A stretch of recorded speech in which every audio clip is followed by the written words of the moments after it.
దైవజనమా, ఈ మాట గుండెల్లో రాసుకున్నా. నీ స్థితి పేద స్థితి అయినా పర్వాలేదు, పేద స్థితిలో బ్రతుకు, కానీ నీ ఆలోచనలు ఎప్పుడు పేదగా ఉండకూడదు.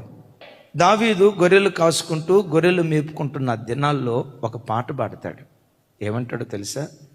భూదిగంతముల నుండి నా ప్రాణము తల్లడిల్లునంతగా నీకు మొరపెట్టుచున్నాను దేవా, ఎవ్వరూ ఎక్కలేని ఎత్తైన కొండకు నన్ను ఎక్కించయ్యా.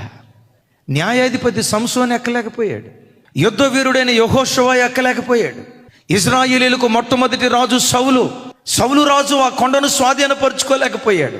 నా పితరులు సాధించలేని విజయం నేను సాధించేటట్లుగా ఎత్తైన పర్వతానికి నన్ను ఎక్కించయ్యా దేవుని సన్నిధిలో ప్రార్థిస్తున్నాడు.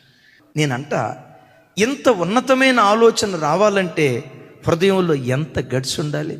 యేసు నామం పేరిట నీ దర్శనాన్ని పెద్దది చేసుకుందువు గాక.